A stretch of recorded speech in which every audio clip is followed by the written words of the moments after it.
पहले तो मैं सभी माता के छठी मैया के सभी भक्तों के लिए मैं मंगल कामना करता हूं। भगवान सूर्य की कृपा निरंतर ऐसे ही बनी रहे और सूर्य जिस प्रकार से बिना भेदभाव के सबको अपना ऊर्जा देकर सभी को फलने फूलने का अधिकार भगवान सूर्य देते हैं, ऐसे मात्र शक्तियों को बार बार प्रणाम है। आज मोंटी भैया के सानिध्य में आना तो कल था, लेकिन मोंटी भैया से मैं निवेदन किया कि आज ही दर्शन हो जाए, तो आज यहाँ आने का अवसर मिला है। मैं मंगल कामना करता हूँ देश और दुनिया में रहने वाले सभी राम भक्तों के लिए, सभी सनातनियों के लिए।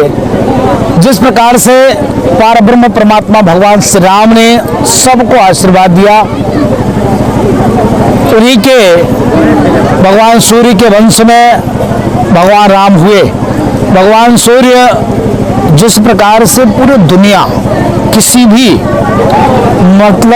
भी प्रकार से भेदभाव नहीं, हर व्यक्ति उनके छाया में, उनके छांव में, उनके धूप, उनके ऊर्जा के आनंद लेते हुए अपने जीवन को बढ़ाता है। इसे पारब्रह्म परमात्मा भगवान श्री राम इस सनातन धर्म संस्कृति और भारत देश में, हिंदुस्तान में, यहाँ पर हर एक व्यक्ति शांति पूर्वक, आनंद पूर्वक अपने जीवन का यापन करते हैं।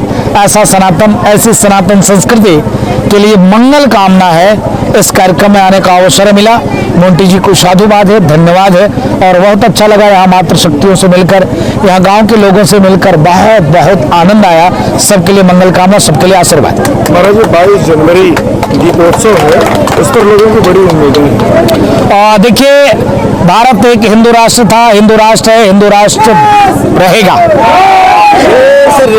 जब राम जन्मभूमि मंदिर को लेकर निर्विवादित रूप से लोग डरवाते से करें राम जन्मभूमि मंदिर का आदेश आएगा, कत्लेआम होगा, दंगा होगा, फसाद होगा, बवाल होगा, कोई गृह युद्ध हो जाएगा। देखिए भाई, जो रूटीन में क्राइम होता था वो भी नहीं हुआ।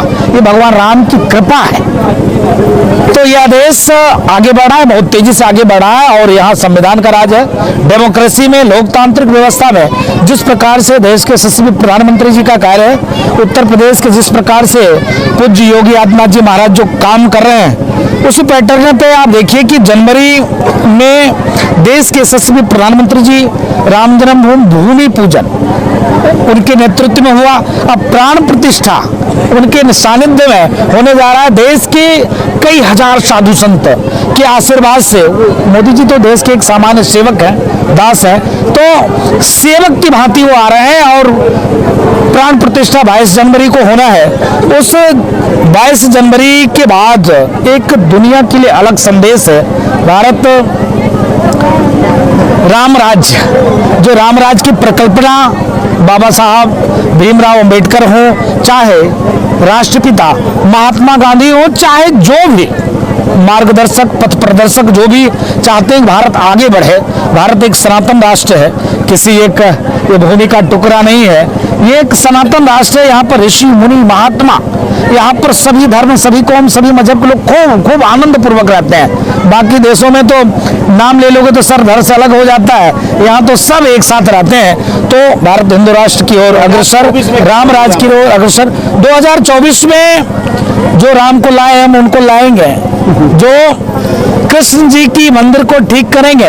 अब तो अयोध्या तो हो गया, अयोध्या तो झांकी, मथुरा काशी बाकी।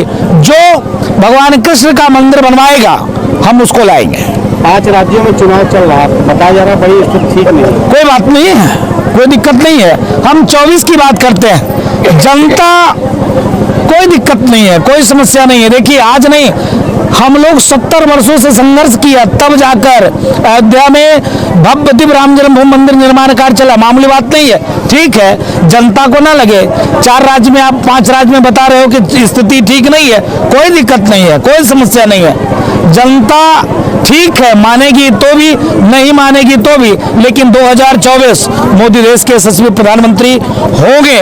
इसलिए होंगे कि जो राम काज करेगा, जो सनातन कार्य करेगा, जो राष्ट्र कार्य करेगा, जो इस इतने भीड़ में किसी भी प्रकार से भेदभाव नहीं करेगा। एक ही देश में नेता है मोदी, उत्तर प्रदेश में एक ही नेता है योगी जी, किसी भी प्रकार से भेदभाव नहीं करते हैं। उनके शासनकाल में सबका कार्य, सबका काम, सबकी बात होती है। इसके नाते आप राम राज्य की बात कर रहे हैं, यहाँ स्वामी प्रसाद जी रामचरितमानस पर ही उंगली उठाते रहे। तो इसलिए आप समझ सकते हैं कि जिसने राम का विरोध किया, समाजवादी पार्टी 6 चुनाव हार गई। क्यों हार गई? यही कारण है। आप समझिए, मैं ये नहीं समझ पाता हूँ, पार ब्रह्म परमात्मा भगवान श्री राम, आप समझिए, जब जंगल को गए तो मां सबरी की जूठन बैर खाए, निषाद राज उनके साथ थे, केवट से कहे भैया नाई पार उतार दो, चाहते कुछ भी कर सकते थे। वो जिस प्रकार से बाली का समर्थन नहीं लिया, चाहते तो बाली 6 महीने तक रावण को कांख में दबा के रखा था, वो चाहते तो बाली को बोल देते, काम हो जाता। सुग्रीव का समर्थन लिया, इसलिए लिया कि सुग्रीव की पत्नी को बाली ने हरण कर लिया था, राज भी हरण कर लिया था। तो भगवान राम सबके हैं और स्वामी प्रसाद जैसे काले में, मुझको लगता है स्वामी प्रसाद मौर्य के मुंह में कैंसर हो गया।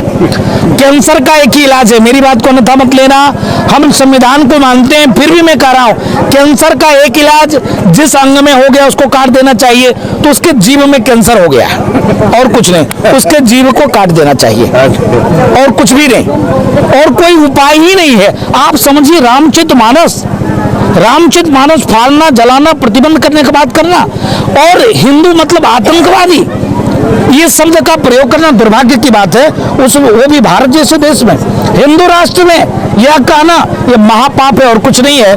तो ऐसे लोगों के खिलाफ सख्त से सख्त मैं प्रशासन से निवेदन करूंगा, कार्रवाई होनी चाहिए।